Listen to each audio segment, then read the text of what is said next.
नमस्कार, मैं हूं श्वेता रंजन। आप देख रहे हैं स्पॉटलाइट विद श्वेता। आज हम बात करेंगे एक ऐसे योग की जो न केवल रूप, आकर्षण और सौंदर्य का प्रतीक है, बल्कि आत्मिक आभा और चुंबकीय व्यक्तित्व का भी आधार बनता है। अप्सरा योग। क्या आपने कभी किसी को देखा है जो कमरे में आते ही सबकी नजरें अपनी ओर खींच लेता है, जिसका सौंदर्य, चाल ढाल और बात करने का ढंग किसी सम्मोहन जैसा लगता है? क्या ऐसा आकर्षण केवल प्राकृतिक होता है या इसके पीछे कोई दिव्य योग भी होता है? आज हमारे साथ हैं सुप्रसिद्ध ज्योतिषाचार्य ज्योतिष मार्तंड नितिशा मल्होत्रा जी, जिनसे हम जानेंगे अप्सरा योग की वास्तविकता, उसकी शक्ति और कैसे यह किसी के जीवन की दशा दिशा बदल सकता है। नितिशा जी, आपका स्वागत है। जी, सभी को राधे राधे और सभी को जय मां पिताम्बरा। और श्वेता जी, बहुत बहुत धन्यवाद मुझे यहाँ बुलाने के लिए और एक बार और अच्छी सी मीटिंग के लिए। थैंक यू कि आप हमारे स्टूडियो में हैं आज। अप्सरा योग पर हम आज बात कर रहे हैं और बहुत सारे दर्शकों ने मुझसे पूछा था कि इस पर एक प्रोग्राम बनाया जाए। जी, क्या है ये गूढ़ रहस्य, क्या है? देखिए, अप्सरा अगर हम समुद्र मंथन की बात करते हैं, क्योंकि यहाँ पे जो सनातन धर्म है सारे गूढ़ रहस्य समुद्र मंथन में से ही जुड़े हुए हैं। चाहे हम शिव जी का विष पीने की बात करें, चाहे हम लक्ष्मी जी की उद्गम की बात करें, तो जो भी हमें मिल रहा है वो समुद्र मंथन से ही मिल रहा है। तो समुद्र मंथन में जब 14 रत्न निकले, जिसमें 14 रत्न कहे गए हैं, उसमें एक रत्न अप्सरा भी थी। अच्छा। अब अप्सराएं वो एक नहीं निकली थी कि कई लोगों को लगता है कि सिर्फ रंभा ही एक अप्सरा है या उर्वशी ही एक अप्सरा है। ऐसा नहीं था। वहाँ पे 6 लाख अप्सराएं निकली। ये लिखा गया है शिव पुराण में, सामवेद में, अथर्ववेद में, अगर हम अपने सारे वेद पुराणों को पढ़ते हैं तो। अच्छा।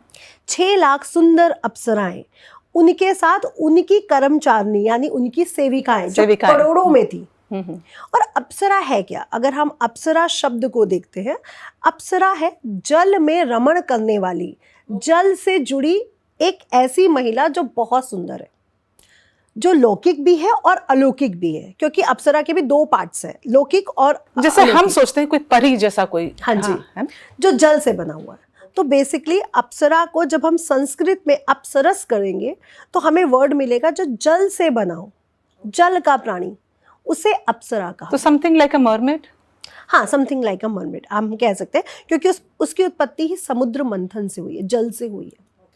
अब अप्सरा 2 तरह की है, एक लौकिक है, एक परलौकिक है। अब लौकिक अप्सरा का अगर हमें सबसे पहला वो मिलता है हनुमान जी की मदर से। ओके। हनुमान जी की जो मदर है अंजनी माता, वो खुद एक अप्सरा है। ये लिखा गया है, ये हमारे पुराणों में मेंशन है। तो सबसे पहला वो मिला कि ये अप्सरा है और इनसे हनुमान जी की उत्पत्ति हुई। मतलब वो कितनी लौकिक अप्सरा होंगी। अब लौकिक क्यों, परलौकिक क्यों नहीं या अलौकिक क्यों नहीं? क्योंकि आप अगर पृथ्वी पे हो तो आपको पंच तत्व ग्रहण करने पड़ेंगे। तो जब हमें पंच तत्व मिलते हैं, अग्नि, जल, क्षितिज, जल, पावक, गगन समीर, हाँ, वायु, आकाश और भूमि तत्व, तब हम इंसान मानव रूप में जन्म लेते हैं।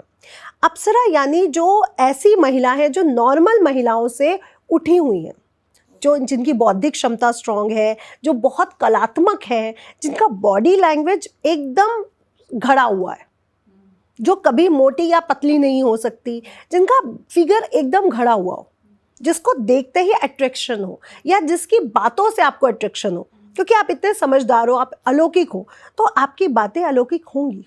मुझे तो आप अप्सरा जैसी लग रही हैं।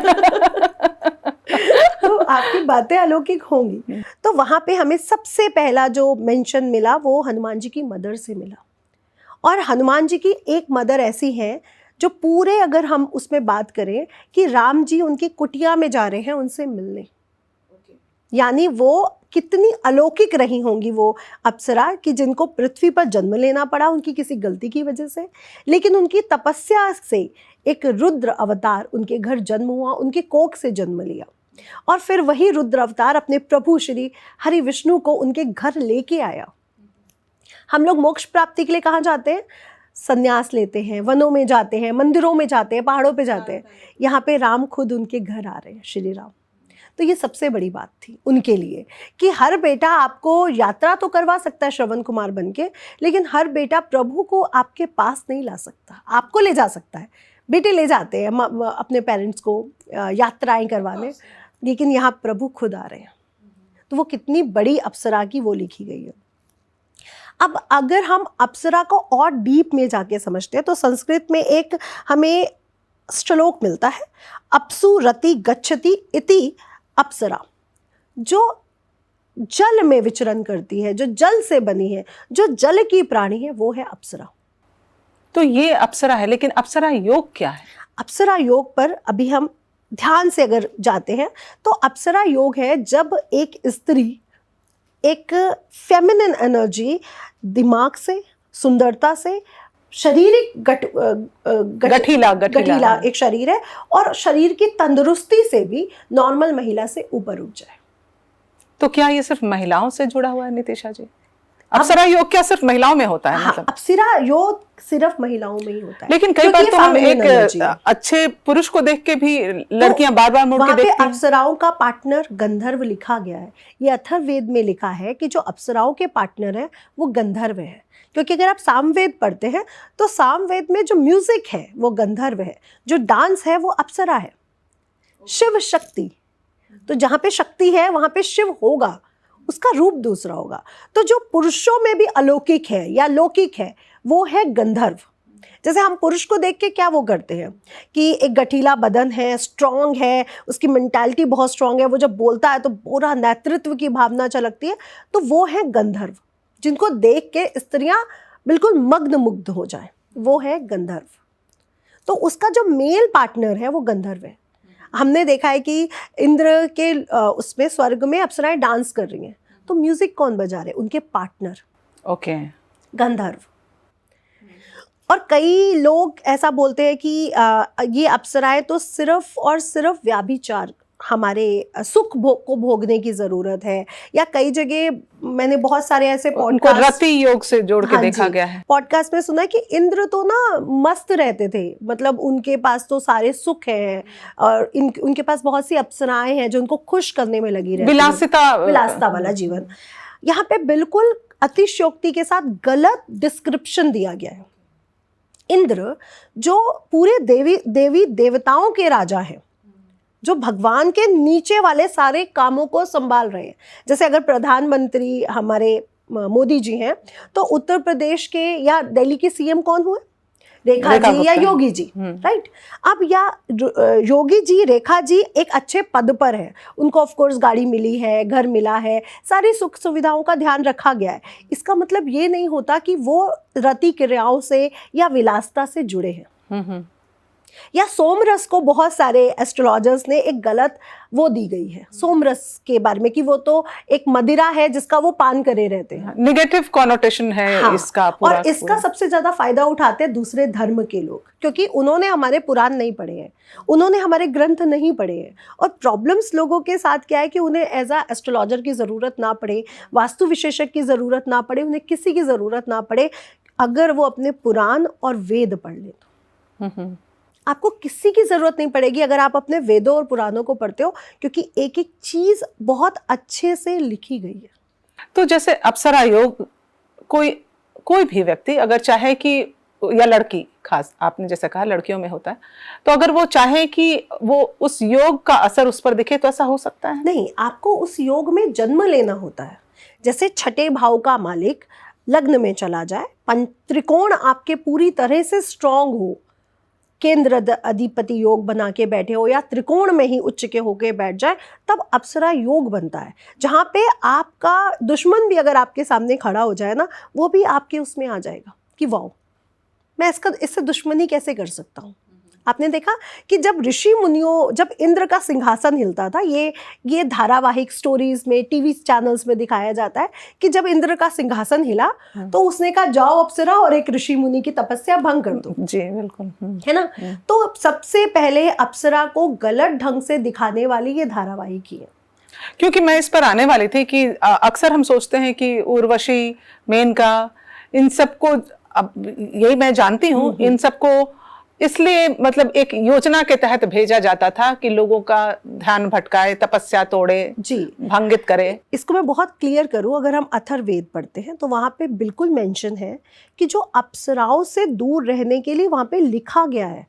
क्योंकि अगर अप्सराओं को आप इस दृष्टि से देखते, देखिए एक है माँ पिताम्बरा या माँ काली की मैं बात करूं, वो रुद्र अवतार है। एक तरफ तो हम उन्हें रुद्र रूप में देखते हैं, एक तरफ हम उन्हें माँ के रूप में देखते हैं। वही अप्सरा के साथ है। आपके सामने एक सुंदर युवती खड़ी है, आप उसको माँ के रूप में भी देख सकते हो, बहन के रूप में भी देख सकते हो, लेकिन आप उसको कामुक होके देखते हो। ठीक है, जब हम उसे कामुक होके देखते हैं तो वो हमारी इंद्रियों पर कंट्रोल कर लेती है। इसलिए अथर्ववेद में बहुत क्लियर लिखा गया कि अप्सराओं से और गंधर्वों से दूर रहना चाहिए। इसीलिए ऋषि मुनियों के पास क्यों अप्सराएं भेजी गई? वो रति क्रिया करने नहीं आती थी, वो उसका एग्जाम लेने आती थी कि अगर तुम अपने लालच मोह से अभी नहीं छूटे हो तो मैं तुम्हारी इंद्रियों को ग्रहण कर लूंगी, यानी तुम्हारा काल यहीं से शुरू हो जाएगा। लेकिन हमने अक्सर देखा है कि और देखा क्या, सुना है, अपने बड़े बुजुर्गों से भी सुना है कि उसकी सुंदरता देख के यूजुअली वो भटक जाते थे ऋषि। हाँ जी। तो ये मतलब सुंदरता देख के भटक जाना बिल्कुल काम क्रिया से नहीं जुड़ा काम हुआ। क्रिया उस मानव जो मनुष्य है उसके साथ जुड़ा, अप्सरा के साथ नहीं जुड़ा है। वो अप्सरा ने तो देखा कि अब ये मेरे मोह तब में आ गया है, मैंने इसकी इंद्रियों को कंट्रोल किया और अब इसका बुरा टाइम शुरू हो गया, क्योंकि तुम तपस्वी बनने के लायक ही नहीं हो ना। ये एग्जाम होता था एक, जहाँ पे अप्सराओं को भेजा जाता था, क्योंकि वो लौकिक अलौकिक महिलाएं थी जिनको देख के सच में अच्छों का दिमाग हिल जाता था, इसलिए उन्हें भेजा जाता था। लेकिन वहां पे क्या हमारे दिमाग में क्या भरा गया कि वो व्याभिचार के लिए भेजा गया, या उसको एक ऋषि व्याभिचार के रूप में देखा रहा है। अगर द्रोणाचार्य की मदर की बात की जाए, वो भी एक अप्सरा है, और क्या उन्होंने द्रोणाचार्य जी को पैदा नहीं किया? या बड़े बड़े राजाओं की बातें की गई, उनकी भी मदर अप्सरा थी। तो अगर अप्सरा किसी की बीवी है, किसी की बहू है, तो उसको आप व्याभिचार से कैसे जोड़ सकते हैं? तो जैसे आपने कहा कि अंजनी माता अप्सरा थी, फिर उनका जन्म एक वानरी के रूप में कैसे हुआ? ये एक श्राप के तहत। अगर कोई भी जो स्वर्ग में रहने वाली अप्सराएं हैं, उनके पास 5 तत्व नहीं है, उनके पास 3 तत्व है, आकाश, वायु और अग्नि। क्योंकि अग्नि तत्व को सबसे ज्यादा स्वच्छ माना गया, उसके बाद आकाश तत्व को, क्योंकि आकाश पूरा यूनिवर्स को कंट्रोल करके बैठा है, फिर वायु तत्व को, पृथ्वी तत्व और जल तत्व को तो बहुत लो उस पे कैटेगरी पे माना गया है, क्योंकि हाड़ मास पृथ्वी तत्व और हम में 70% जल है, लिक्विड है, तो वो हमारा जल तत्व। तो जो स्वर्ग में जो अलौकिक महिलाएं हैं जिन्हें अप्सराएं कहा गया है, वो 3 तत्वों से बनी है, वायु, अग्नि और आकाश तत्व से। जब आप कोई ऐसी गलती कर देते हो, या जब आपसे गलती हो जाती है, अब जैसे उर्वशी की है, अगर हम एक बात सुनते हैं कि उर्वशी को यहाँ पे एक राजा बड़ा पसंद आ गया और वो उससे प्यार कर बैठी मन ही मन, और फिर वो जब इंद्रलोक में गई तो इंद्रलोक में उनका काम क्या है? As a dancer, as a एक रोल प्ले करना। तो वहाँ पे उनको एक रोल दिया गया माँ लक्ष्मी का। अब आप माँ लक्ष्मी के रोल में हो और आप श्री हरि विष्णु से बात करो, तो आपके नाम से, आपके मुंह से श्री हरि विष्णु निकलेगा ना, बट उनके मुंह से वही राजा का नाम निकला। तो उनको वहाँ पे ऋषि ने तब वो दिया कि जाओ, तुम्हें मैं श्राप देता हूँ कि तुम पृथ्वी में ही जाके रहो। वो आई, उन्होंने उनसे शादी करी, उनके साथ उनकी संतानें उत्पन्न हुई और वो अपने काम करके चली गई, क्योंकि यहाँ पे उनकी मृत्यु तय नहीं है। अप्सराओं की मृत्यु होती है, इसमें कोई शक नहीं है, जो भी उत्पन्न हुआ है उसकी मृत्यु होगी, लेकिन उसका उत्पन्न कहाँ से हुआ है? समुद्र मंथन से। तो जो चीज समुद्र मंथन से निकली है, लाइक कामधेनु, शंख, क्या उसकी मृत्यु हो सकती है? नहीं। उसको श्राप दिया जा सकता है, उसको अच्छे या बुरी कैटेगरी में रखा जा सकता है, पर मृत्यु नहीं की जा सकती उसकी। तो ये तो हो गया जो हमने अपने शास्त्रों में पढ़ा नितिशा जी, लेकिन आज भी अप्सराएं होती हैं? आज भी अप्सराएं होती हैं। जैसे कौन? जैसे मैं बहुत सी ऐसी एक्ट्रेस के नाम लूंगी जो अपने नेचर वाइज भी अलौकिक रही। आप देख रहे हो कि आप सुंदर होने से कुछ नहीं होता, आपका गठीला बदन है उससे कुछ नहीं होगा, आपकी मेंटालिटी कैसी है। जो नॉर्मल महिलाओं से जिनकी मेंटालिटी ऊपर उठ जाए, वो है अप्सरा। तो अगर हम मधुबाला की बात करें, आज अगर आप पूरे बॉलीवुड एक्टर्स में कौन सी महिला जो सबसे ज़्यादा सुंदर लगती है, तो बड़े बड़े एक्टर्स उनके नाम ले रहे हैं, बड़ी बड़ी एक्ट्रेस उनका नाम ले रही हैं। और अगर हम उनके नेचर के बारे में या उनकी लाइफ के बारे में थोड़ा जानते हैं, तो भी हमें समझ में आता है कि ये अलौकिक ही है। और सच में आप मधुबाला जी को कभी देखें तो मुझे सच में लगता है वो अप्सरा से कम तो नहीं है जी। बिल्कुल, वो उनकी मुस्कुराहट। लेकिन उसके अलावा ये सब उत्पन्न होती रहती है, हमारे आसपास ही सब चलता है, बस हमारा देखने का वो होता है। जैसे जब तुलसीदास जी के पास हनुमान जी आए, भेष बदल के आए, तो तुलसीदास जी नहीं पहचान पाए, लेकिन उनके काम सभी बना के चले गए।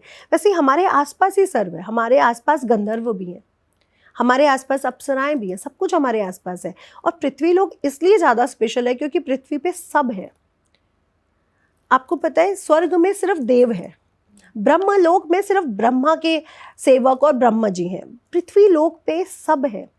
भूत प्रेत गंधर्व डाकनी शाकनी कन्न पिशाचिनी, सारी पिशाचिनियाँ, जितने तरह की याकनी डाकनी माकनी, सुर असुर सब है। सुर असुर जानवर सब कोई है। तो पृथ्वी इसलिए श्री हरि विष्णु की पत्नी भी कही गई है कि भूमि है। यहाँ पे वो सभी अपने उत्पन्न जो संतानें हैं, चाहे वो बुरी एंटिटीज हैं, चाहे वो अच्छी देव लोग, वो भी आ सकते हैं। तो जैसे जब अप्सरा योग बनता है तो क्या वो हमारी कुंडली में दिखाई देता है? हाँ, आप जब हम कुंडली की बात करते हैं तो अप्सरा योग अगर आपकी कुंडली में है तो वो बिल्कुल पढ़ा जा सकता है कि आपकी कुंडली में अप्सरा योग है। यानी ये स्त्री मेंटल कंडीशन में, क्रिएटिविटी में और ब्यूटी में, तीनों में ही ऊपर रहने वाली है। आप देखिए कई महिलाएं सुंदर भी होती हैं और उनका पहनने का, उठने का स्टाइल या क्रिएटिविटी माइंड होता है। लाइक उनमें डांस परफॉर्मेंस बहुत अच्छी है, उनकी आवाज़ बहुत अच्छी है, म्यूज़िक बहुत अच्छा है, वो कपड़े भी पहन रही है तो डिज़ाइनर होते हुए भी वो अपना माइंड चला रही है कि नहीं मुझे ऐसा नहीं ऐसा करना है। तो वो अलौकिक, जहाँ पे वो सारी 16 गुणों में संपूर्ण हो जाए, वो अलौकिक है। अच्छा, कोई ऐसा मंत्र भी है जो कोई चाहे कि अप्सरा योग का असर कुछ उस पर हो तो हो सकता है? देखिए अप्सराएं सिद्ध की जाती हैं, ये बिल्कुल लिखा गया है, लेकिन मैं ये कहूँगी कि सामवेद में बहुत क्लियर लिखा है कि अप्सराओं को सिद्ध नहीं करना चाहिए, ना गंधर्वों को सिद्ध करना चाहिए, क्योंकि अगर आपने इनको गलत ढंग से देख लिया तो ये आपकी इंद्रियों का नाश कर देते हैं। और सामवेद जो आयुर्वेद से भी जुड़ा है, वहाँ पे एक जड़ी बूटी का नाम लिखा है कि अगर आपको अप्सरा और गंधर्वों ने जकड़ लिया है तो ये जड़ी बूटी से आप उनसे मुक्ति पा सकते हैं, क्योंकि सामवेद से ही तो सारा म्यूजिक निकला है, सारा डांस निकला, और सामवेद से वो भी निकला है आप हमारा आयुर्वेद। और सामवेद में बहुत क्लियर है कि जो ध्वनि है, म्यूजिक है, वो गंधर्व है, जो डांस है वो अप्सरा है। अब जब इन दोनों का मिलन हो रहा है तो क्या बन रहा है? कामदेव और रति, शिव और शक्ति। और मोक्ष की प्राप्ति तो शिव शक्ति म्यूजिक और डांस से भी की जाती है। कहा जाता है ना कि आप ना शाम को म्यूजिक चला के सुन लो, डांस कर लो, आपका शुक्र बहुत अच्छा हो जाता है।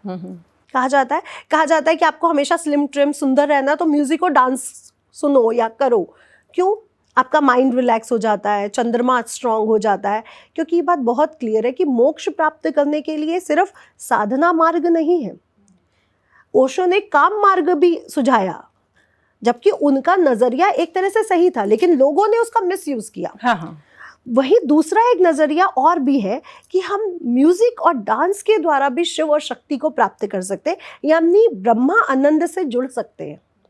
तो अप्सरा और गंधर्व, जहाँ पे सामवेद में उसकी स्तुति लिखी गई है, इसका मतलब एक तरफ तो कहा जा रहा है कि उनसे दूर रहो, एक तरफ उनकी स्तुति गाई जा रही है। तो यानी वो मनुष्य के लिए अच्छी भी है, लेकिन हमें ये समझना पड़ेगा कि जब हमारे सामने वो आके खड़े हो तो हमारे अंदर कौन सी काम भावना उत्पन्न हो रही है कि ये तो एज अ मदर आई हैं और मेरे सभी काम बना देंगी, और ये एज अ पार्टनर आई हैं, अब मैं इसके साथ सारी क्रियाएं करूँगा। तो मनुष्य कहाँ फंस जाता है? क्योंकि लालच मनुष्य में सबसे ज़्यादा भरा गया है, चाहे वो पैसे का हो, चाहे वो सुंदरता का हो, और चाहे वो अपनी यौन क्रियाओं का हो, तो मनुष्य वहाँ पे फिसल जाता है।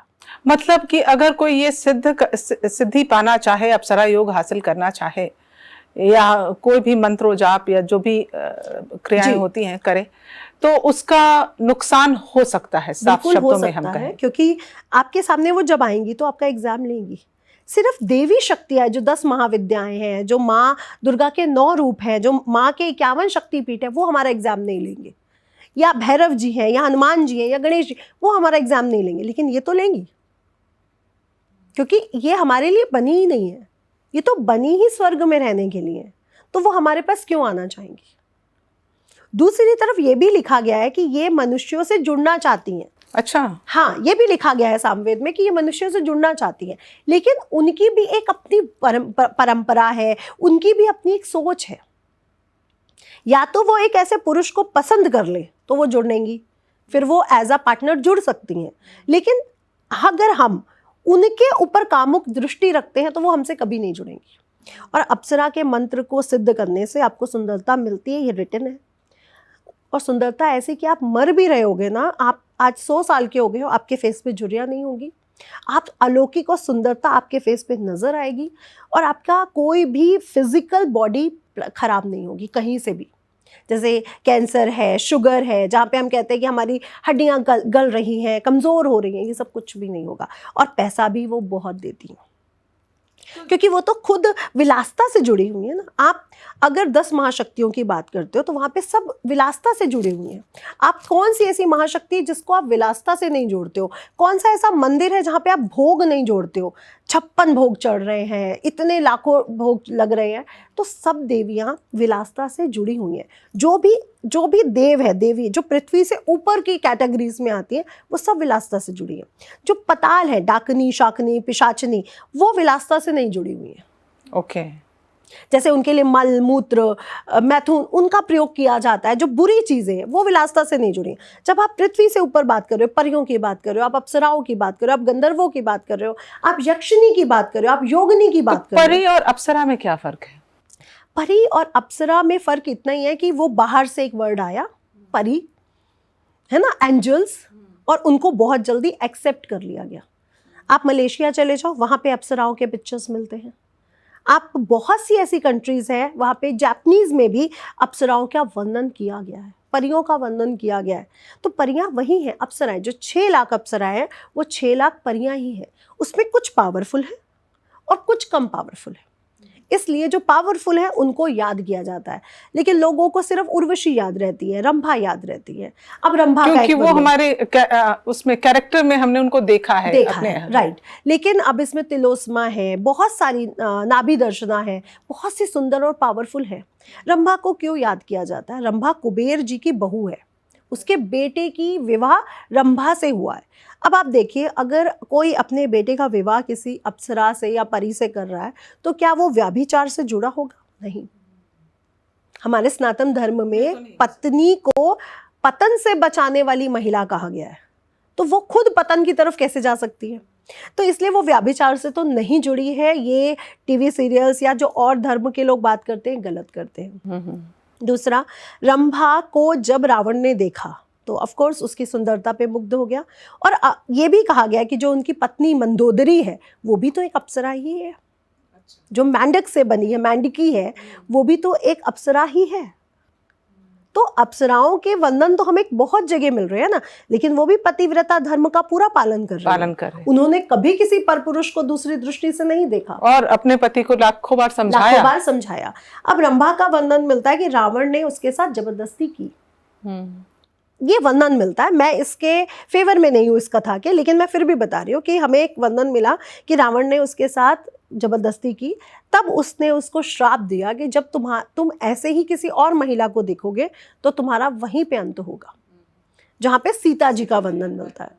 लेकिन मैं यहाँ पे इसलिए खिलाफ नहीं हूँ क्योंकि रावण जैसा एक नॉलेजेबल इंसान जो शिव को प्राप्त करने की वो रखता हो, जो बैद्यनाथ के रूप में शिव जी का वो ले जा रहा हो, वो तो ये जानता ही होगा कि श्री हरि विष्णु है कौन। वो जानता ही था ऑफ कोर्स। तो उसको पता था कि ये जो मोक्ष का मार्ग यही है। हाँ, कि अगर मुझे किसी का उस रास्ते पे जाना है तो मुझे श्राप भी लेना पड़ेगा, कि मोक्ष के रास्ते में जाने में मुझे कुछ कांटे भी चुभेंगे और कुछ मुझे अच्छी चीज़ें भी मिलेंगी बाद में। तो रंभा के साथ जो गतिविधियाँ लिखी गई हैं, मैं उसके बिल्कुल फेवर में नहीं, क्योंकि मैं रावण को ऐसे देखती ही नहीं हूँ कि वो इतनी नॉलेज रखते हुए, इतनी किताबों को लिखते हुए, जिसको खुद शिव जी ने पूरा अपना तंत्र विद्या दी हुई हो, उसको ये ना पता हो कि विष्णु है स्तोत्रम के रचयिता। और तंत्र विद्या तो सबसे पहले मिली ही रावण को थी, जो साक्षात शिव दे रहे हैं। एक भैरव भैरवी संवाद है जिसमें भैरव जी पार्वती जी को सारी चीजें दे रहे हैं, तंत्र विद्या का ज्ञान। और दूसरा तो उन्होंने दिया ही रावण को है। रावण से ही तो मच्छेंद्र नाथ जी को या दत्तात्रेय जी को वहीं पे आगे बढ़ रही हैं चीजें, पर सबसे पहले तो मिला ही रावण को है। तो रावण को ये पता नहीं होगा कि विष्णु जी कौन है। अच्छा, लोगों को लगता है कि विष्णु संप्रदाय है, शिव संप्रदाय है या शक्ति संप्रदाय है। एक नजरिया और देखिए, पीताम्बरा को बोला गया है हरि प्रिया। पीताम्बरा को बोला गया है कि ये विष्णु तत्व है, ये विष्णु की शक्ति है। अगर हम पार्वती को एक बार उसके मेल फॉर्म में देखें, उसी का एक ब्रदर या उसी का डीएनए का मेल फॉर्म देखें, तो वो श्री हरि विष्णु है। और अगर हम शिव की फीमेल फॉर्म देखते हैं, वो लक्ष्मी है। आज लक्ष्मी आप किसी से भी मांगो तो लक्ष्मी जी प्रसन्न होकर आपको लक्ष्मी देती है। और भोले बाबा को कैसा कहा गया कि भोले बाबा से आप कुछ भी मांगो वो देते हैं। पार्वती जी एग्जाम लेती हैं। पार्वती जी कहती है पहले मुझे ट्राई करूंगी, मैं तुम्हें देखूंगी तुम कैसी संतान हो। विष्णु जी क्या कहते हैं, मैं पहले एग्जाम लूंगा। कृष्ण जी के क्या कहते हैं, मैं पहले एग्जाम लूंगा। तो अगर आप नेचर की बात करो, मैं मीनाक्षी टेम्पल गई साउथ इंडिया में, बहुत सुंदर मंदिर, मदुरई है, बहुत सुंदर मंदिर है। वहाँ पे एक मूर्ति है जहाँ पे विष्णु जी शिव और पार्वती का विवाह करवा रहे हैं, हाथ दे रहे हैं। तो मुझे लगता है कि ये जो शिव है, ये जो पार्वती है, ये तो दो शक्तियाँ हैं, पावर्स हैं। ये जो विष्णु जी पार्वती के पास खड़े हैं, तो ये उन्हीं की मेल पावर है। अच्छा, आपने अगर पुराणों के बारे में लिखा है तो श्री हरि विष्णु कह रहे हैं कि तुम मेरी बहन हो पार्वती जी से, वहां शिव कह रहे हैं लक्ष्मी से कि तुम मेरी बहन हो। अच्छा, आप समझ रहे हो। तो जो पार्वती तत्व से बना है विष्णु तत्व, या विष्णु तत्व से जो पार्वती तत्व बना है, वो कैसे अलग हो सकता है शिव से या पार्वती से या विष्णु या लक्ष्मी से। और जो शिव तत्व को जान जाता है, तो वो क्या शक्ति तत्व को नहीं समझ पाया होगा। क्योंकि शिव पुराण में लिखा है कि अगर आप शिव मंत्र को 5 लाख बार सिद्ध कर लो तो तुम्हें मैं प्राप्त हो जाऊंगा। और जब हमें शिव प्राप्त हो जाएगा तो हमें शक्ति तो अपने आप प्राप्त होने लग जाएगी, हम उस प्रोसेस की तरफ आगे बढ़ जाएंगे। तो क्या रावण जो 10 मुंह वाला था, अगर मैं एक मुंह से 10,000 साल तपस्या करती हूँ तो मैंने कितने हजारों साल तपस्या करी। तो 10 शक्तियां ही तो थी उसके पास, जो और किसी के पास आज तक नहीं हुई। आज तक आपने नहीं सुना इसका इतने मुंह है, इतने मुंह है। ब्रह्मा जी के मुंह सुने हैं, कार्तिकेय जी के मुंह सुने हैं, हनुमान जी के सुने हैं, और रावण के सुने। सबसे ज्यादा मुंह किसके सुने, रावण के सुने, दशानन।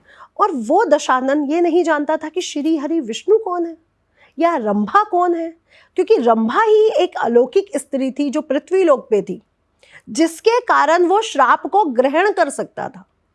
अब वहां पे दूसरे धर्म के लोगों ने कितनी गलत बातें लिखी गई। मैं आना चाहती थी इस सवाल पर कि इस्लाम में भी हमने बहुत कुछ ऐसा सुना है कि जो मजाक उड़ाया जाता है अप्सराओं का, कहा जाता है वो रति क्रिया काम क्रिया के लिए ही है। हाँ, तो इसका पूरा वो मैंने भी वो सुने हैं जो जिनकी आप बात कर रहे हो वीडियोस, वहाँ पे साफ बोला गया है कि महाभारत में जो लिखा गया है वो ये लिखा गया है कि से जो शूरवीर मरे लाखों की तादाद में, जितने भी शूरवीर मरे वो जब स्वर्ग जाएंगे तो उनको हजारों अप्सराएं रति क्रिया के लिए मिलेंगी। ये शब्द उनके द्वारा कहे गए और हिंदू सनातन धर्म का मजाक उड़ाया गया। लेकिन मैं कहना चाहूंगी कि अगर आप महाभारत पढ़ रहे हो, वहाँ पे जो शांति पर्व है उस पर अगर आप पूरा ध्यान से पढ़ो तो वहाँ पे बहुत से ऐसे श्लोक हैं जो अतिशयोक्ति भरे हुए हैं, जिसके डबल मीनिंग निकाले जा सकते हैं अगर उनके संधि विच्छेद ठीक ना किए जाएं तो क्योंकि संस्कृत में तो सारा ही संधि विच्छेद है, वो 10 लाइनों का मीनिंग एक शब्द में गठित कर लेते हैं। संस्कृत तो बनी ही ऐसी विद्या है। तो वहाँ पे बहुत क्लियर कहा गया कि जब इंद्र जी बात कर रहे हैं अप्सराओं के बारे में और शूरवीरों के बारे में, तो वो ये कह रहे हैं कि शूरवीर इतने बड़े शूरवीर हैं, जब वो शूरवीरता को दिखाते हैं, उनके पराक्रम को कोई अप्सरा देख लेना तो अप्सरा भी उनके लिए पागल हो जाती है कि ऐसा पति मेरा होना चाहिए। जैसे अक्सर लड़कियां शिव के लिए कहते हैं शिव जैसा पति चाहिए, शिव जैसा पति चाहिए या कृष्ण जैसा प्रेमी चाहिए, है ना। तो ये एक डेफिनेशन है, चाहत हो सकती है जिसमें जिसमें हम एक चाहत दिखा रहे हैं। और हर महिला कभी किसी कमजोर पुरुष से विवाह करती है। आपने कभी किसी देखा किसी लंगड़े से एक महिला विवाह कर ले, या एक बीमार से, या एक कैंसर में पड़ा हुआ मरीज है उससे विवाह कर ले। हमेशा महिला या पुरुष एक अच्छे मस्तिष्क वाली अच्छी बॉडी वाले पार्टनर को ही तो चुनता है। अच्छा, हम जानवरों में भी देखते हैं कि मोर मोरनी को देखें तो मोर मोरनी को देख के अपने सारे पंख वो कर लेता है, यानी उसको रिझाने की कोशिश करता है, लेकिन मोरनी उसको 1 सेकंड के लिए भी नहीं देखती है। आकर्षित हो रही होती है लेकिन देखती नहीं है। यहाँ पे शेर शेरनी को भी देखते हैं तो वहाँ पे भी बहुत सी क्रियाएं दिखाई गई हैं कि अट्रैक्शन दिया जा रहा है लेकिन हो नहीं रही है। तो वहाँ पे एक अतिशयोक्ति वाले वर्ड्स पे है कि अप्सराएं भी उनको देखने के लिए भागती हैं, जैसे हम उत्सुकता कि ऐसा पार्टनर हमारा भी होना चाहिए। वहाँ पे कितना गलत वो किया गया। अच्छा एक चीज़ और बताइए, जो भीष्म पितामह जी हैं वो तो बाल ब्रह्मचारी हैं, उन्होंने तो कोई विवाह नहीं किया। और उससे बड़ा पराक्रमी वीर कौन है, जो खुद गंगा पुत्र है, जो 1 मिनट में उस महाभारत को खत्म कर सकते थे। उससे बड़ा पराक्रमी वीर तो है नहीं। अब जब वो मृत्यु के बाद स्वर्ग पहुंचे होंगे तो क्या अप्सराओं के साथ रतिगमन करना चाहते होंगे? अरे पृथ्वी पर सारा भोग था उनके लिए, पिछा पड़ा था भोग, तब तो उन्होंने किया नहीं, तो वहां जाके वो कौन सा भोग प्राप्त करेंगे? इतने समय तीरों की शैया पर लेटे रहे। हाँ, और सीधा सीधा ये शास्त्रों में लिखा गया है कि स्वर्ग में भूख ही नहीं है, चाहे वो शारीरिक भूख हो, चाहे वो मानसिक भूख हो, चाहे वो भोजन की भूख हो। आज हम सभी देवी देवता को भोजन क्यों देते हैं?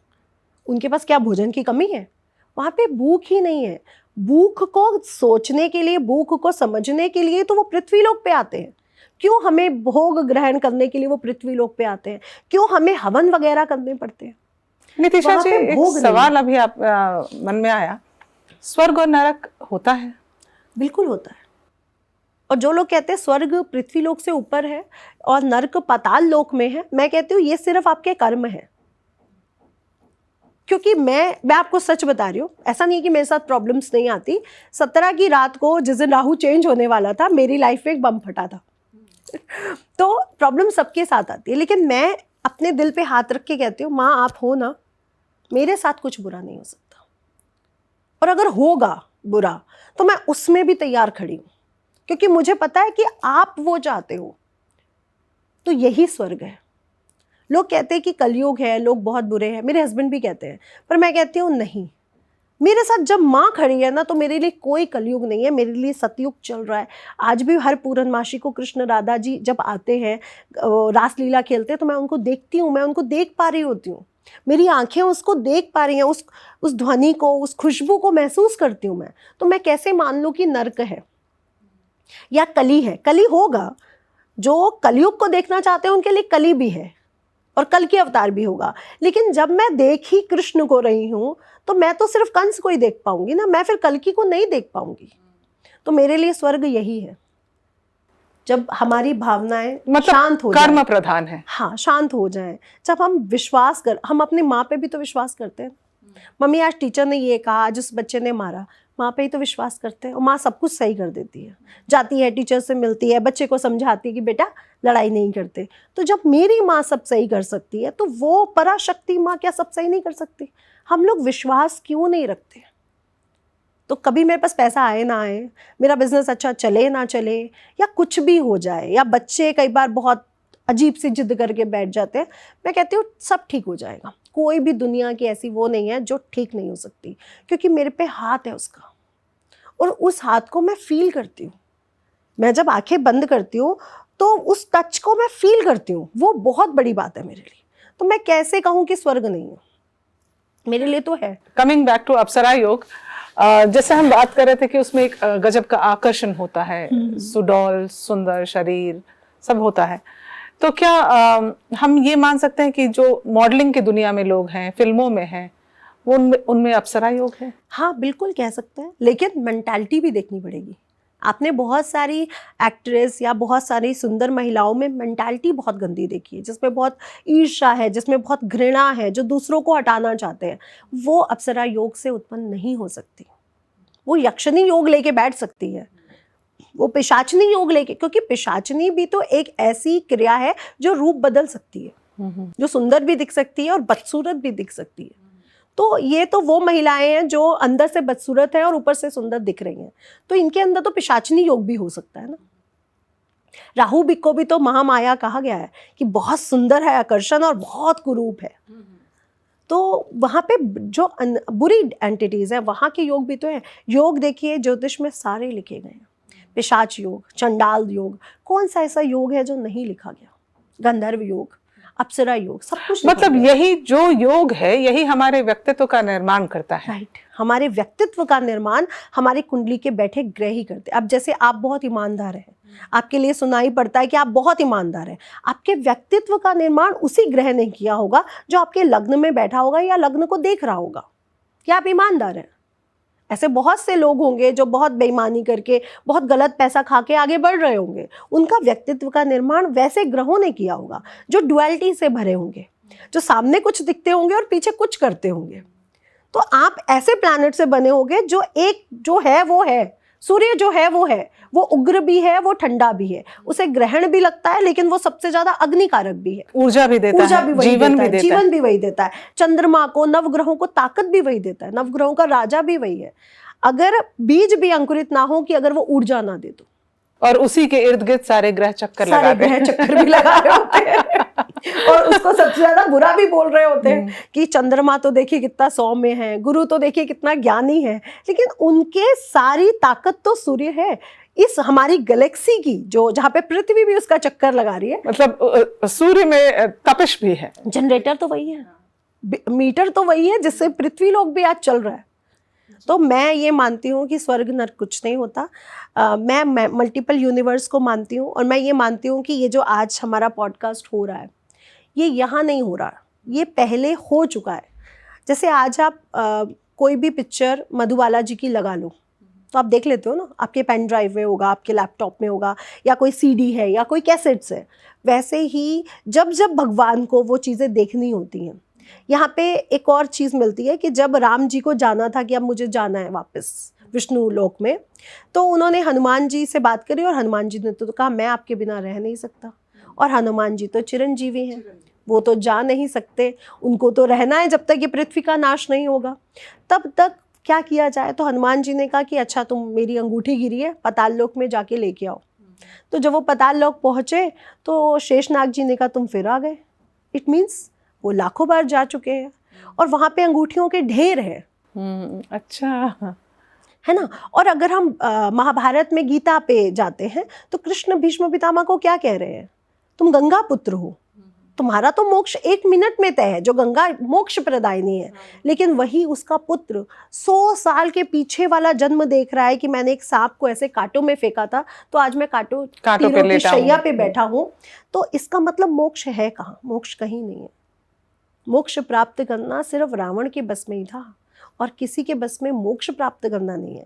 बहुत बड़े साधु महात्मा ही हुए हैं जो मोक्ष प्राप्त करे, नॉर्मल इंसान मोक्ष प्राप्त नहीं कर सकता। इसलिए स्वर्ग और नर्क हमारे आसपास ही है, मल्टीपल यूनिवर्स है। नितिशा सिर्फ यहाँ नहीं है, श्वेता सिर्फ यहाँ नहीं है, उस वर्ल्ड में भी बैठी है। जब हम यहाँ बुरा करते हैं ना तो उस वर्ल्ड में बैठी, उस मल्टीपल यूनिवर्स में बैठी नितिशा के साथ भी बुरा होता है। मैं कहती हूँ आज मेरे साथ अच्छा क्यों हो रहा है सब कुछ, क्योंकि शायद जो सारी नितिशा हैं वो अब मोटिवेशन की तरफ आगे बढ़ रही हैं, वो शायद देवी शक्ति की तरफ, जो उस यूनिवर्स में कोई देवी शक्ति होगी उसकी तरफ आगे बढ़ रही हैं, क्योंकि यहाँ सबके साथ अच्छा हो रहा है। और मेरी एक आज की गई गलती कि मैं भगवान को नहीं मानती, मेरे साथ तो बहुत बुरा हो रहा है, मैं रोने लग जाऊं, उन सबको छेड़ के रख देगा। तो मैं ये मानती हूँ कि मैं अकेले नहीं हूँ, नितिशा सब जगह है और नितिशा का बच्चा नहीं है, नितिशा का बच्चा है, लेकिन इस आत्मा का कोई बच्चा नहीं, इस आत्मा का कोई हस्बैंड नहीं है, इस आत्मा की कोई माँ नहीं, इस आत्मा का कोई पिता नहीं, वो सिर्फ परम पिता है। तो जब हम ये निकाल देते हैं कि हमारी मम्मी एक दिन चली जाएगी, वो भय निकाल देते हैं, मेरे हस्बैंड मुझे छोड़ देंगे, वो भय निकाल देते हैं, मैं सक्सेस होंगी कि नहीं होंगी वो भय निकाल देते हैं, तो यही स्वर्ग है। आज मेरे अंदर कोई भय नहीं है, लेकिन इंसान है तो मोह माया तो रहेगा। माया है। मैं भी आगे रहना चाहती हूँ, मैं भी चाहती हूँ कि मैं सबसे साधना में सबसे आगे चली जाऊँ, एज ए एस्ट्रोलॉजर सबसे अच्छी जानी जाऊँ, लेकिन मेरे अंदर वो डर खत्म हो चुका है कि नहीं होगा तो क्या होगा। मैं मेहनत कर रही हूँ, होगा तो भी माँ की कृपा है, नहीं होगा तो भी शायद मेरी कोई गलती रही होगी, लेकिन वो भय खत्म, एक होती है ना भय, तृष्णा, लालच, वो कहीं ना कहीं अब मेरे कंट्रोल में आ चुका है, पहले था। तो जब वो भय रहता है ना तभी आप गलत काम करते हो, तभी आपका नर्क शुरू होता है। जब वो भय खत्म हो जाता है तो आपका स्वर्ग शुरू हो जाता है। अब घर में कुछ भी परेशानी हो रही है, मैं 24 घंटे 2 दिन परेशान रही, तीसरे दिन मैंने अपने भय पे कंट्रोल पा लिया, तो मैं न्यूट्रल हो गई, मैं डर नहीं रही। मैं आज पॉडकास्ट भी कर रही हूँ, नहीं तो और कोई माँ होती तो रो के बैठी होती कि मेरे साथ तो ये हो गया, मेरे साथ तो ये हो गया, कि जो भी होगा आप बैठे हो ना, मेरे साथ बुरा नहीं हो सकता, मेरे को माँ दुखी नहीं देख सकती, इसलिए बच्चे के साथ कुछ नहीं होगा। क्या हम ऐसा मान सकते हैं कि अभिनेत्रियां जैसे ऐश्वर्या राय हैं तो उनमें भी हाँ जी, बिल्कुल ऐसा योग होगा, अप्सरा योग, क्योंकि अगर हम उनकी खूबसूरती के लोग कायल हैं। जी, अगर हम ऐश्वर्या राय जी का बर्थ चार्ट देखते हैं तो छठे भाव का मालिक लग्न में है, और छठे भाव का या थर्ड हाउस का मालिक अगर लग्न में चला जाए, केंद्र अधिपति दोष ना हो और साथ ही साथ त्रिकोण बहुत मजबूत हो जाए, तो अप्सरा योग बनता है। और ऐश्वर्या राय जी की कुंडली में, मधु बालाजी की कुंडली में अप्सरा योग है, क्योंकि अगर हम उनकी लाइफस्टाइल को देखते हैं, उनकी मेंटालिटी को देखते हैं, उनकी नॉलेज को देखते हैं, तो वो भी बहुत डीपर है। आप देखेंगे कि उनकी मैरिड लाइफ में बहुत सी वो उड़ती रहती हैं, लेकिन अभी तक कुछ ऐसा हुआ नहीं है। बहुत से विवाद, बहुत सी क्वेश्चन मार्क उठते हैं, लेकिन ऐसा कुछ हुआ नहीं है। तो उनकी कुंडली में भी अप्सरा योग है, और उनकी सुंदरता सच में मन को मोह लेने वाली है। जैसे मधुबाला जी हैं या ऐश्वर्या जी हैं, सच में उनकी कुंडली में है। ये बात तो आपने बिल्कुल सही क्वेश्चन उठाया कि क्या ऐश्वर्या राय जी के बर्थ चार्ट में अप्सरा योग है या नहीं है। जैसे कि अक्सर ये हम मानते हैं कि ये अप्सरा योग है, तो उसको कहीं हम धन से जोड़ के देख सकते हैं, विलासिता से जोड़ के देखते हैं। बिल्कुल, क्योंकि अगर हम अप्सराओं की बात कर रहे हैं तो हम सुख की, विलासता की, सुंदरता की बात कर रहे हैं। हम उन्हें हमेशा पतले सुंदर वस्त्रों में देखते हैं, रेशमी वस्त्रों में, उनका गठीला बदन देखते हैं, उनकी आंखें, उनकी बाल, उनकी ज्वेलरी को देखते हैं। तो जब भी हमने अप्सरा के बारे में देखा, यही तो देखा है ना। तो अप्सराओं को प्रसन्न करके धन को भी अट्रैक्ट किया जा सकता है। अच्छा। अब अप्सराओं का वास है कहाँ? जल में, यानी जितने भी जलाशय हैं, समुद्र हैं, नदियां हैं, ये जल से रिलेटेड है। क्योंकि अगर हम पृथ्वी लोक पर बात कर रहे हैं अप्सराओं की, तो हमें जल के पास जाना पड़ेगा। यही हम स्वर्ग लोक की बात करें तो वहाँ जल के पास नहीं जाना पड़ेगा, वहाँ वायु के पास भी है, आकाश के पास भी है और अग्नि के पास भी है। तो यहाँ पर जो पृथ्वी लोक में जो 6 लाख अप्सराओं का वर्णन मिलता है, वो जल से मिलता है। तो जब भी कोई उपाय है, जैसे हम जलाशय के पास अगर हम धन को अट्रैक्ट करना चाहते हैं, तो जब भी आप जलाशयों के पास जाएं या स्पेशली समुद्र के पास जाएं, तो आपने देखा है समुद्र में हमें कोड़ियाँ भी मिलती हैं, शंख भी मिलता है, इसलिए लोग सिक्का फेंकते हैं। बहुत से ऐसी रेमेडीज हैं। आप बहुत से और अगर देशों की भी बात करिए तो जल से रिलेटेड बहुत सी रेमेडीज जुड़ी हुई हैं कि सिक्का फेंक दिया तो ये हो गया, गंगा क्रॉस करिए तो सिक्का जरूर फेंकिए, है ना। वो साइंटिफिकली रीजन भी है उसका और आध्यात्मिक रीजन भी है उसका। साइंटिफिकली तो ये है कि जल साफ हो जाता है पीतल तांबे के सिक्के से। आध्यात्मिक क्या है कि जब आप समुद्र के किनारे जाएं, अप्सराओं को ब्यूटी वाली चीज़ें बहुत प्रिय है, इत्र बहुत प्रिय है, श्रृंगार का सामान बहुत प्रिय है। आप देखिए सभी देवियों को जो दुर्गा जी से जुड़ी हैं, उनको श्रृंगार का सामान चढ़ता है ना। आप देखिए अभी हम लोगों ने कुंभ में माँ गंगा को भी श्रृंगार का सामान और साड़ियाँ अर्पित की हैं। जो लोग जानते हैं कि गंगा जी को क्या अर्पित करना, उन्होंने जाके अर्पित की है। वैसे ही अगर आप अप्सराओं को भी सफ़ेद फूल, सफ़ेद मिठाई, सफ़ेद सिक्के के साथ, इत्र के साथ, श्रृंगार का सामान समुद्र के किनारे गिफ्ट करते हो और उनसे बोलते हो, हे धन की देवी, धन से जुड़े हैं, विलासता के जुड़े हैं, आप गाड़ी जाके मांगिए, आप सुख जाके मांगिए, आप मैरिड लाइफ को आकर्षण करने के लिए मांगिए कि मेरा हस्बैंड मेरी तरफ बहुत अट्रैक्ट रहे। तो आप वहाँ पे जाके सिर्फ ये चीज़ें उनको चढ़ानी है। आप एक पत्तल लीजिए, एक दोना लीजिए, उसमें रखिए और समुद्र किनारे रखिए। लेकिन रखना कब है? जब 2 बेलाएं मिल रही हो, गोधूली बेला में। यानी सूर्य जो गंधर्व तत्व है और उसकी किरणें जो अप्सरा तत्व है, यानी चंद्रमा। तो अगर आपने शिव जी का वो पढ़ा है तो बहुत से ऐसे काव्य भी लिखे गए शंकराचार्य जी द्वारा भी और शिव जी द्वारा भी, जहाँ पे क्लियर लिखा गया कि जो सूर्य है वो गंधर्व है, जो उसकी किरणें हैं वो उसकी अप्सराएं हैं, जो बादल है वो गंधर्व है, जो उसकी बिजलियां हैं वो उसकी अप्सराएं हैं। तो हमें अगर समुद्र के पास जाते हैं, क्योंकि वो उससे उत्पन्न हुई है, वो उसकी डॉटर है, वो उसकी बेटी है, जैसे लक्ष्मी जी उनकी बेटी है, तो वहाँ पे जाके, क्योंकि वहाँ पे अप्सराओं के साथ करोड़ों सेविकाएं भी उत्पन्न हो रही हैं, तो तो अगर आप कहते हो मुझे घोड़ा गाड़ी चाहिए, अगर आप कहते हो कि मुझे सेवक सेविकाएं चाहिए, यानी सुख चाहिए कि हमारी बॉडी की मसाज हो रही है, हमारे बाल कोई धो रहे हैं, हमें कोई तैयार कर रहा है, तो आपको सुख किससे जुड़ा हुआ है? तो वहाँ जाकर के ये उपाय करने से आपको सुख और धन और सुंदरता तीनों ही मिल सकती हैं। वाह, ये तो बहुत अच्छा उपाय है, मुझे लगता है दर्शक जरूर करेंगे ये। लेकिन क्या राशि के हिसाब से भी हम अपने अप्सरा योग को ठीक कर सकते हैं? क्या हम थोड़ा बहुत अप्सरा का एक अंश भी पा सकते हैं? जी, हमारे आयुर्वेद जो सामवेद से जुड़ा है, सामवेद में आयुर्वेद के बहुत सारी चीज़ों को लिखा गया है। जैसे अगर हम आयुर्वेद में जाते हैं तो वहाँ पे औषधि स्नान के बारे में लिखा गया है, सुंदर और तंदुरुस्त रहने के लिए और धन की प्राप्ति के लिए भी। जैसे कई लोग कहते हैं कि हम योग में जाते हैं, हमारा मन नहीं लगता मंत्र में। कई लोग ऐसे कहते हैं ना, हम लोग का पूजा में मन नहीं लगता मैडम, हम पूजा तो करना चाहते हैं, या हम हनुमान चालीसा तो पढ़ते हैं, भटक जाता है, या फिर पढ़ते पढ़ते हमारे मन में बुरी बातें आने लग जाती हैं। कई बार ऐसा भी लोग हमें व्हाट्सएप पे या यूट्यूब पे भी लिखते हैं। तो मैं पहला तो औषधि स्नान जो नॉर्मल सबके लिए होगा कि आप लोग काली हल्दी या जंगली हल्दी के बारे में जानते हैं। ओके, कच्ची हल्दी नहीं, कच्ची हल्दी, जंगली हल्दी हो या काली हल्दी, ये पसारी की दुकान से मिल जाती है। हिमालय वाली जो क्षेत्र है वहाँ से उत्पन्न होती है। आप वो लीजिए, अपनी बकेट में डालिए, थोड़ा सा इत्र डालिए और थोड़ा सा चंदन डाल दीजिए।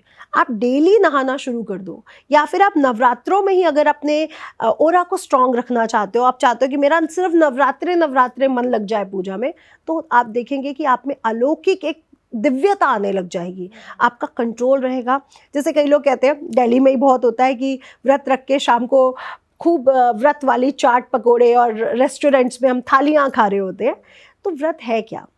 व्रत स्पेशली नॉर्थ इंडिया में क्लियर है कि यहाँ पे जब जब व्रत आते हैं तब तब मौसम चेंज होता है, तो व्रत रखा जाता है जो आयुर्वेद से जुड़ा है, जो किसी देवी या देवता से नहीं जुड़ा है। इसको गलत कहा गया है, क्योंकि अगर आप साउथ इंडिया जाएं, आप बंगाल जाएं, आप कैलकाटा जाएं, वहाँ पे व्रत नहीं है, वहाँ पे तो मछली भी खाई जा रही है, वहाँ पे पूजा हो रही है। और दुनिया में ये एक बड़ी भ्रांति है कि नवरात्रे जागरण तो सिर्फ दिल्ली में होते हैं, या सिर्फ कानपुर में होते हैं, या सिर्फ बंगाल में होते हैं। पूरे विश्व में देवी की पूजा होती है, पूरा विश्व देवीमय है, पूरा विश्व। अगर आप जापान में बात करते हैं तो माँ तारा की, माँ सरस्वती की पूजा हो रही है ना। तो अलग अलग संप्रदाय में देवी पूजा हो रही है। अगर हम ईसाइयों की बात कर रहे हैं, वो भी देवी पूजा कर रहे हैं, उनके जो फादर हैं उनकी मदर की।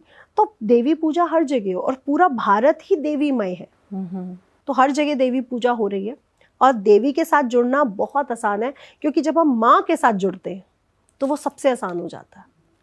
तो अगर हम राशियों पे आते हैं, तो अगर आपको अपनी मोक्ष की तरफ, ध्यान की तरफ, योग की तरफ बढ़ना है, तो जंगली हल्दी या काली हल्दी, इत्र और चंदन से स्नान करना शुरू करें। लेकिन अगर हम सुंदरता की बात करें और राशियों की बात करें, तो सबसे पहले हम बात कर लेते हैं मेष राशि के लिए। मेष राशि वाले अप्सरा योग को या सुंदरता को कैसे एक्टिवेट करें। मेष राशि के स्वामी हैं मंगल, और मंगल हैं भूमिपुत्र, धरती से जुड़े हुए हैं। अगर आप अपने मस्तक पर लाल चंदन का तिलक लगाना शुरू कर दो, या औषधि में ही लाल चंदन से स्नान करना शुरू कर दो, तो आप में अलौकिकता आने लग जाएगी। मेष राशि वालों के साथ एक बड़ी प्रॉब्लम है, क्रोध, गुस्सा भरा रहता है। क्यों? क्योंकि वो गलत चीज़ कहीं ना कहीं बर्दाश्त नहीं कर पाते हैं। तो आप में वो जो पेशेंस है वो भी आएगा। इसीलिए मैंने तिलक भी बोला, क्योंकि हमारा आज्ञा चक्र एक्टिवेट हो जाता है, तो हमें पेशेंस भी धीरे धीरे आने लगता है। लेकिन अगर आप सुंदरता की बात करते हो, तो सिर्फ बकेट में एक चुटकी लाल चंदन डालिए और स्नान कर लीजिए। और इत्र से स्नान करना तो मैं सबसे कहूँगी कि अगर आपको सुंदरता चाहिए, आपको विलासता चाहिए, आपको धन चाहिए, तो इत्र डालते ही रहिए। जैसे मेष राशि वाले गुलाब का इत्र डालें और लाल चंदन डालें और स्नान कर लें। ओके। वृषभ राशि की बात कर लेती हूँ। वृषभ राशि के मालिक शुक्र है, और शुक्र अपने आप में विलासता के स्वामी हैं, तो आपके लिए इत्र तो रहेगा ही रहेगा। साथ ही साथ इत्र के साथ साथ आप डालिए थोड़ी सी दही, जो बेसिकली है ही शुक्र। तो अगर आप पानी में थोड़ी सी दही या अपने बॉडी पे दही लगा लेते हैं और इत्र डाल के नहा लेते हैं, तो आपका अप्सरा योग या सुंदरता योग एक्टिवेट हो जाएगा। और ये हमारा साइंस भी कहता है कि जो आपके पास दही है उसके अंदर ऐसे सेल्स हैं जो हमारे जो डैमेज सेल्स होते हैं उसको ख़त्म कर देता। मैं कहती हूँ आप हर एज में अगर दही लगा रहे हो, कोई भी राशि है, तो आपको सुंदरता मिलेगी ही मिलेगी। लेकिन यही अगर सिंह राशि हो जाएगी तो उसके साथ प्रॉब्लम जुड़ जाएगी। इसलिए स्पेशली वृषभ राशि वाले ये उपाय जरूर करें। इसके बाद हम बात करते हैं मिथुन राशि की। मिथुन राशि वाले लठ जीरा की जड़ आती है। एक ऐसी औषधि है जो जंगलों में या सड़क के किनारे नॉर्मली उगाती है, जिसे लठ जीरा के नाम से जाना जाता है। उसकी जड़ को अपने घर में रख लें और 1 महीने के लिए एक ही जड़ यूज़ करें। जब वो खराब होने लगेगी दूसरी जड़ ले आए। जड़ लानी कैसे है? सड़कों के किनारे ये पौधा है तो अपनी छोटी उंगली के बराबर इतनी सी जड़ का टुकड़ा ला के रखना है, या अगर आपने पूरी जड़ निकाल ली है तो उसके छोटे छोटे टुकड़े करके रख लीजिए और हर एक व्यक्ति को एक जड़ का टुकड़ा दे दीजिए जो मिथुन राशि वाले हैं। अपनी बकेट में वो जड़ डालिए और स्नान करिए और थोड़ा सा इत्र डालना मत भूलिएगा। फिर उसी जड़ को हम रिपीट करेंगे जब तक 1 वो महीना खराब तक रिपीट करेंगे और जब वो खराब होने लगेगी उसे किसी पौधे या मिट्टी में गाड़ देंगे तो वो डाइल्यूट हो जाएगी और दूसरी जड़ हमें लानी पड़ेगी, क्योंकि ये तो खराब नहीं होगी ना, ये हम संभाल सकते हैं 1 महीने तक। क्योंकि रोज लठ जीरे की जड़ ढूंढना लोगों के लिए बड़ी वो हो जाएगी। बरसातों में तो बहुत ईजिली ये पौधा दिख जाएगा, गर्मियों में कई बार ये पौधा नहीं भी दिखता। तो अगर आप लठ जीरा सर्च करोगे गूगल पे तो आपको मिल जाएगा। और आयुर्वेद में इसके बहुत से वर्णन लिखे गए हैं। नसों की प्रॉब्लम्स तक इससे दूर हो जाती है। कई लोग कहते हैं ना हमारी नसें खिंच रही हैं, नसों में ये प्रॉब्लम है, तो वो लोग भी जिन्हें नसों की प्रॉब्लम है वो लठ जीरा की जड़ अपने हाथ में बांध सकते हैं। अब हम कर्क राशि की बात करते हैं। कर्क राशि तो है ही जल, तो अप्सरा योग वैसे भी इसके साथ जुड़ा है। मैं सच बताऊं, अप्सरा योग ज्यादातर वृषभ राशि से जुड़ा है, कर्क राशि से जुड़ा है। जितनी भी जल या शुक्र या चंद्रमा की राशि है उनसे जुड़ा हुआ, मीन राशि है जैसे, उनसे जुड़ा हुआ। कर्क राशि की अगर हम बात करते हैं तो अगर आप शिवजी से उतरा हुआ जल, जब हम शिवजी पे जल चढ़ाते हैं तो जल थोड़ा सा लेके आ जाइए आप लोटे में किसी में, और उससे दूसरे दिन स्नान करिए, क्योंकि आप नहा के जाएंगे, बिना नहाए तो जाएंगे नहीं।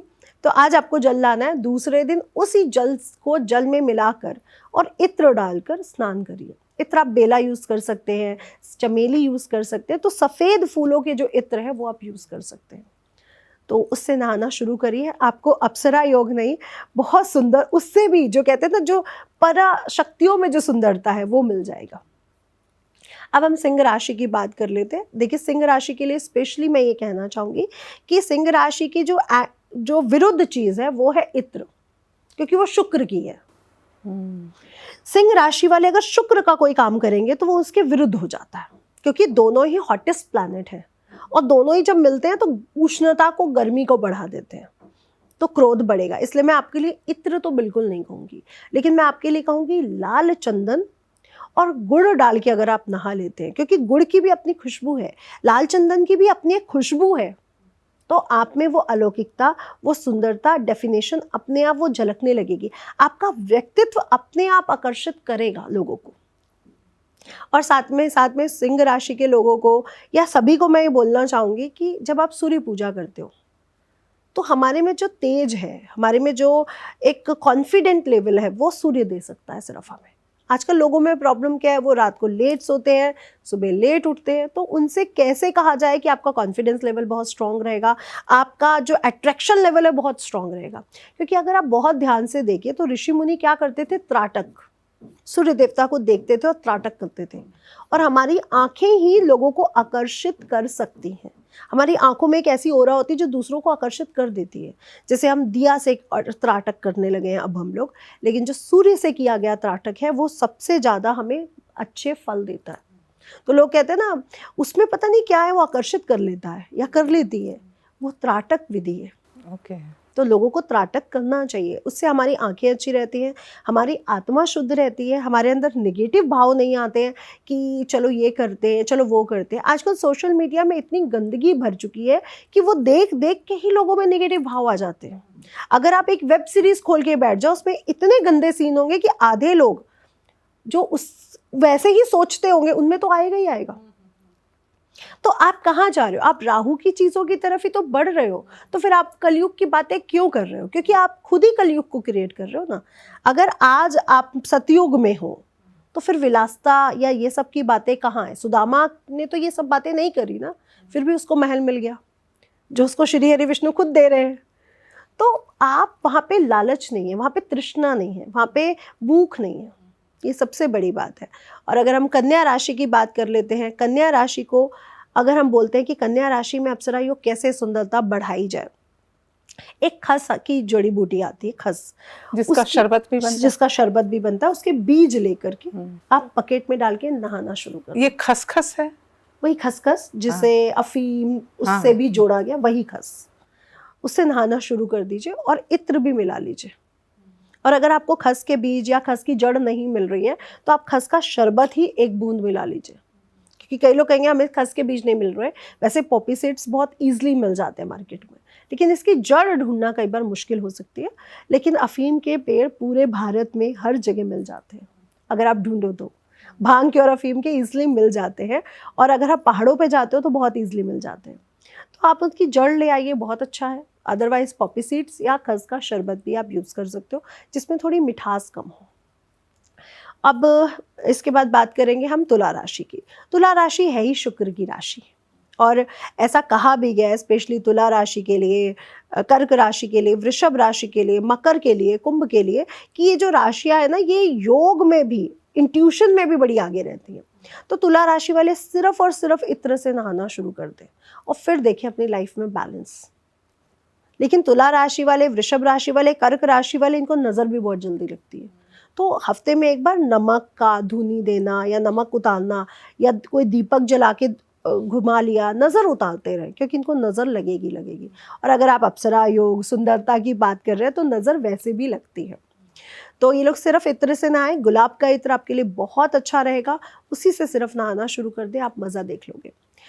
वृश्चिक राशि की बात करते हैं। वृश्चिक राशि वाले गुलाब का इत्र और शहद डाल के नहाना शुरू करते हैं। शहद अपने आप में आकर्षण को बढ़ाने वाली चीज़ है। पूरा जितना भी वशीकरण पाठ है हमारा, पूरा वशीकरण में शहद को, मीठे पान को, मिठाई वाली चीज़ों को बहुत इंपॉर्टेंस दी गई है। तो आकर्षण बढ़ाने के लिए आप सिर्फ और शहद से नहाइए, और इत्र वाला गुलाब का इत्र थोड़ा सा अपनी बकेट में मिक्स कर लीजिए। धनु राशि की बात करूँगी तो धनु राशि वाले इत्र तो मिक्स करेंगे ही करेंगे, उसके साथ करेंगे हल्दी, सिंपल हल्दी जो आपके घर में मिल जाती है, जो आपके किचन में हल्दी पड़ी है, सिंपल वो। और इत्र कौन सा यूज़ करना है? गुलाब नहीं, यहाँ पे आप बेला या चमेली, जो सफ़ेद फूलों का इत्र है, वो यूज़ कर सकते हो, क्योंकि जो सफ़ेद जो चीज़ है वो चंद्रमा को डिनोट करती है, और गुरु और चंद्रमा जब भी मिलते हैं तो गज केसरी योग बनाते हैं, इसलिए आप सफ़ेद चीज़ ले सकते हो। आपने शुक्र की चीज़ ले ली, गुलाब का इत्र ले लिया, तो यहाँ पे पुरोहित योग तो बनेगा, लेकिन शुक्र और गुरु की एनर्जीज अलग है। वो देवताओं के गुरु हैं, ये जो राक्षस है उनके गुरु हैं। इसलिए अब हम बात करते हैं मकर राशि वालों की। मकर राशि वाले अपनी बकेट में अपराजिता के फूल आते हैं जो नीले रंग के होते हैं, नीले वाले। बस आप अपराजिता के फूल लाओ या उसके पेड़ की जड़ ले आओ। स्पेशली जड़ में सबसे ज़्यादा ताकत होती है, उसकी जड़। उसके बीज भी आते हैं, ऐसे बीज भी आते हैं, लेकिन अगर जड़ हमें मिल जाती है किसी भी पेड़ की, पौधे की, वो ज़्यादा ताकतवर हो जाती है। ओके, क्योंकि जड़ है। जो बीज मंत्र है क्या है? वो भी जड़ है, इसीलिए ज़्यादा ताकतवर है। तो आप वो थोड़ी सी जड़ ले आइए, अपनी मध्यमा उंगली के बराबर बकेट में डालिए, कोई भी इत्र डालिए, कोई भी जो आपके घर में इजली इत्र पड़ा हो, और नहाना शुरू कर दीजिए। कुंभ राशि वाले शमी की जड़ ले आए। शमी का पौधा सबको अपने घर में लगाना चाहिए, और अगर उसकी जड़ मिल जाती है तो उसकी जड़ मध्यमा उंगली के बराबर बकेट में डालें, इत्र डालें और नहाना शुरू कर दें। मैं वैसे भी बता दूं, शमी का पौधा जिसके घर में है, लोग पैसे की बड़ी बातें करते हैं ना, आप अपने घर में शमी का पौधा लगा लो, बेल का पौधा लगा लो, आंवले का पौधा लगा लो, तुलसी का पौधा लगा लो, आपके घर में लक्ष्मी जा ही नहीं सकती आपके घर से बाहर। ये आकर्षण है लक्ष्मी को आकर्षित करने का। आप लक्ष्मी को कैसे बांध सकते हो चारों दिशाओं से? तो अपने घर में ईशान कोण में ये 4 पौधे लगा के देख लो आप, आपके घर से लक्ष्मी कभी बाहर नहीं जा सकती। वैसे कहते हैं कि दरवाजे के बाएं तरफ शमी रखना होता है जब हम निकल रहे हैं। मैं कहती हूँ जो ईशान कोण है, आपकी तुलसी जहाँ पे रखिए, क्योंकि आजकल लोग फ्लैट्स पे रह रहे हैं, लोग ऐसी जगह है जहाँ पर हम कई बार तो कोने ही कट जाते हैं। वास्तु अगर हम देखने जाते हैं तो बहुत सी प्रॉब्लम्स है। मैं कहती हूँ कुछ भी मत देखो, ईशान कोण में ये 4 पौधे रख दो, फिर बालकनी में रख सकते हैं, क्योंकि वो भी तो घर का ही हिस्सा है। हाँ, बालकनी में, आंगन में, कहीं पे भी आप फिर देखिए आपके घर में लक्ष्मी जी कैसे स्थायी निवास नहीं करती है। और उसके नीचे रोज एक दीपक जला दीजिए देसी घी का, चारों के नीचे, चारों अलग अलग भी जला सकते हैं, अगर चारों एक साथ रखें तो आप एक भी जला सकते हैं। देसी घी का दीपक, एक केसर का दाना डालिए और फिर देखिए लक्ष्मी आती है कि नहीं आती। मैंने तो शिवलिंग भी वही रखे हुए हैं। लोग कहते हैं शिवलिंग एक ऐसा भगवान का रूप है, प्रभु का, परमात्मा का, जो छत नहीं मांगता, जो शेड नहीं मांगता। तो मैंने उनकी स्थापना ही वहीं पे कराई थी, स्थापना तो नहीं कह सकते, लेकिन उनकी जगह ही बनवाई थी कि हमारा फ्लैट बन रहा है या हमारा घर बन रहा है, हमारी जगह ये होगी शिवलिंग रखने की। तो वो मंदिर से थोड़ा दूर भी है, क्योंकि भगवान मंदिर या महल नहीं मांग रहे, शिव जी महल नहीं मांगते। शिव जी खुले हैं, वो सुंदर भी हैं, वो कुरूप भी हैं, वो शव भी हैं और वो शिव भी हैं, वो खुले हैं। तो वो शिव जी वहीं पड़े और उनके ऊपर बेल की छाया भी है, शमी की छाया भी है, तुलसी भी वही है और आंवला भी वही है। तो आप कहोगे धूप आती है? हाँ आती है, थोड़ी देर के लिए, सुबह जो ईशान कोण है तो सुबह थोड़ी देर आती है, लेकिन ऐसी छाया है कि वो शिव जी को पूरी तरह जला भी नहीं सकती, क्योंकि वहाँ पे पेड़ की भी छाया है, पौधे पौधे हैं, उसकी छाया है। और डेली आप दिया जलाइए, कैसे लक्ष्मी नहीं आती? मैं कह रही हूँ आप एक बार करके देखो, 1 साल के लिए, आपको कैसे लक्ष्मी नहीं आती आप बताओ। आप सब करो और नीचे आके कमेंट पे लगाओ लक्ष्मी आई या नहीं आई। क्योंकि लोग देखते तो बहुत कुछ है, करना नहीं चाहते, और अगर करेंगे तो 1 महीना कर ले, अभी तक तो कुछ हुआ नहीं, ऐसे नहीं होता। मेरे पाप का घड़ा अगर इतना है, जब तक वो खाली नहीं होगा तब तक कैसे वो आएंगी? वो खाली तो कराएंगी ना, फिर आएंगी। स्वर्ग का भी एक घड़ा है, लोगों को लगता है कि स्वर्ग मिल गया तो वो स्वर्ग में रहेंगे, नहीं, स्वर्ग का भी एक घड़ा है, जहां तक आपके पुण्य है वहीं तक वो रहेगा। पुण्य खत्म तो अब आपकी जर्नी शुरू, जो मल्टी यूनिवर्स की है। लोगों को लगता है कि बस स्वर्ग जाना ही एक बहुत बड़ी बात है, विष्णु लोक ही जाना बड़ी बात है। विष्णु लोक तो खैर बहुत बड़ी बात है, लेकिन ये मल्टीपल यूनिवर्स में हमें घुमाएंगे। उनके पास जीव जंतु, आत्माएं, डायनासोर, आज ये लुप्त हो गया, आज वो लुप्त हो गया, वो कहाँ जा रहे हैं? भगवान ने जो चीज़ अपने बच्चे पैदा किए, क्या वो ख़त्म कर देगा? वो कभी ख़त्म कर ही नहीं सकता। क्या आप अपने बच्चों को ख़त्म करने की सोच सकते हो? कभी नहीं सोच सकते हो। हमें अपने बच्चों से बड़ा प्यार है, तो प्रभु को अपने बच्चों से बहुत प्यार है।